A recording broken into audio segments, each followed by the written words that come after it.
Welcome to my YouTube channel. In this lecture we will discuss about the post polio syndrome.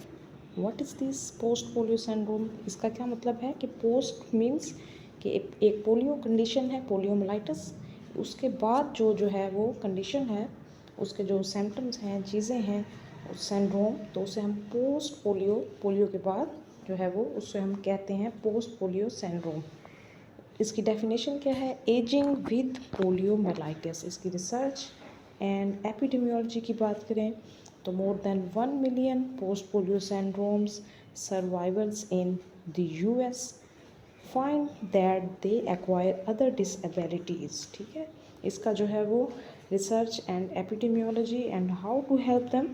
Professional need to be sensitive to some of the specific issues of post polio syndrome and avoid complications. ठीक है, इस चीज़ की कोशिश की जा रही है कि इसमें पोस्ट पोलियो सिंड्रोम में जो कॉम्प्लिकेशंस आती हैं उनको हम कम कर सकें। History of post polio syndromes, it's not much important. Next अगर हम देखें तो we have a pathophysiology. Pathophysiology में remaining healthy motor neurons can no longer maintain new spots. इसमें क्या होता है कि डीनर्वेशन जो है वो नर्व्स की जो है डीनर्वेशन वो एक्सीड कर जाती है देन दी री innervation.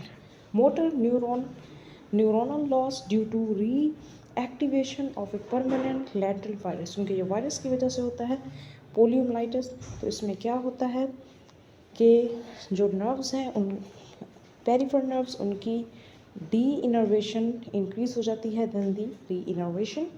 Loss of strength associated with ageing. Muscular strength जो है वो कम हो जाती है और मसल्स क्या हो जाते हैं? वीक हो जाते हैं। What cause post polio syndrome? Accelerated natural ageing की वजह से। Falling nerve to muscle motor unit ratio. Nerve to muscle motor unit ratio जो है उसके डिक्रीज़ होने की वजह से। इन्फ्लेमेशंस और इम्यून रिस्पॉन्स की वजह से। और इसके साथ जो है वो कुछ ऐसी कंडीशन जैसे ऑर्थोपेडिक प्रॉब्लम्स हैं, रेस्पिरेटरी फेलियर है, वो भी जो है वो काज करते हैं इसके साथ post polio syndrome. It is more likely with increasing age के साथ साथ इंक्रीज होती है। There is initial weakness the more time that escape after the attack of the polio. इसके क्लिनिकल फीचर, इसके सिम्टम्स, जो पेशेंट जो है वो पोस्ट पोलियो सिंड्रोम के साथ सफ़र कर रहे हैं उनमें क्या होंगे? There is fatigue, it is most common fatigue, weakness, muscles में pain, muscular weakness, joint pain, increase risk of fall, muscle cramps and feeling brain dead. Other clinical features की बात करें तो मस्कुलर फैसिलिटेशंस हैं, स्लीप डिसऑर्डर्स हैं, respiratory system के जो है रेस्पिरेटरी स्ट्रेस में देखने को मिलती है, hypersensitivity to cold, general medical problems. It can be see diminish endurance, क्योंकि उनकी मस्कुलर वीकनेस है तो एंड्योरेंस भी कम है। Swelling problems can occur in bulbar and non bulbar poliomyelitis. और not all the patients are symptomatic. Cold intolerance की बात करें तो may relate to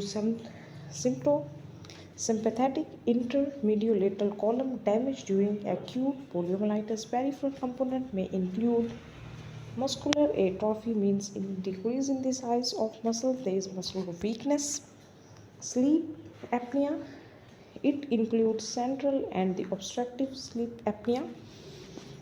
Central is due to residual dysfunction of surviving bulbar reticular neurons, and the obstructive there is pharyngeal weakness and increased musculoskeletal deformities from scoliosis or like emphysema or pulmonary system disease.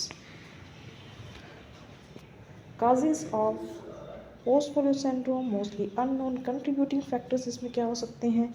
Ageing motor neurons, muscle overuse और disuse, chronic physical stress की वजह से, या फिर socio economic conditions. Measure to preserve function and maintain quality of life, attention to overall healthy lifestyle, identify and treat the secondary conditions, it's very important. Limit the progression, जितनी जो है वो impairment हो चुकी है, डिसेबिलिटी, उसको limit करने की कोशिश की जाए। Weakness of muscles that leads to the fatigue. Possible causes of fatigue क्या हो सकते हैं? Intrinsic fatigability of muscles fibres. There is in index of post polio scaling. This is the scale to assess the severity of PPS fatigue. Fatigue की causes लिखी हुई हैं, कौन कौन सी काजेज जो है वो प्राइमरी एंड सेकेंडरी काजेज कौन कौन सी हो सकती हैं। And there is interdisciplinary management program, जिसमें फार्माकोलॉजिकल इंटरवेंशंस हैं, एंटी कोलिनर्जिक एजेंट्स हैं, डोपामिनर्जिक एजेंट्स हैं, एमेंटेडिन है। There is appropriate exercise, use of speech therapy and respiratory support, क्योंकि पेशेंट रेस्पिरेटरी डिस्ट्रेस में है। Function maintenance in individual with PPS. It also by decreasing the energy demand of physical activities, by improving in assistive devices, ताकि जो है वो patient जो है वो कंफर्टेबल रहे। Current finding related to gait में functional determinant of personal independence, जो है वो गेट उनका जो है वो ठीक हो। Hormone next he, this is the current findings. Use of KAFO is used to use a KAFO knee ankle foot arthrosis। इसमें क्या होगा कि इससे जो पेशेंट का जो गेट है, बायोमैकेनिक्स है, वो जो है वो इम्प्रूव होगी। And also the energy efficiency compare with the long knee, ठीक है, वो उनका गेट पैटर्न इम्प्रूव होगा, तो वो जो है वो अच्छे से जो है वो अपने आप को कैरी कर सकेगी। This you can see.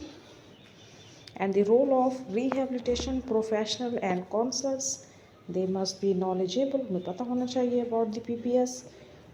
Work function आप अल्टर कर सकते हैं। Impact of severity of physical symptoms में क्या होगा? वर्क फंक्शन अल्टर हो जाएंगे। Impose life style changes, quality of life patient की कम हो जाएगी। Physical therapy treatment protocol, use of compression strokes और pneumatic compression pumps for oedema control, ताकि जो है वो पेशेंट के जो है वो पेरिफेरीज हैं उनमें एडीमा ना हो। यूज़ ऑफ इंटरनल और एक्सटर्नल शू लिफ्ट, और पेशेंट को जो है वो सिंप्लीफाइड टेक्निक्स जो है वो बता सकते हैं। एक्सरसाइज प्रोटोकॉल की बात करें तो पैसिव मसल स्ट्रेचिंग, ताकि जो है वो उनमें फ्लेक्सिबिलिटी आए to the hamstrings and calf muscles. This is the compression stocking, ताकि जो है वो इडीमा डेवलप ना हो। This is the shoe lift.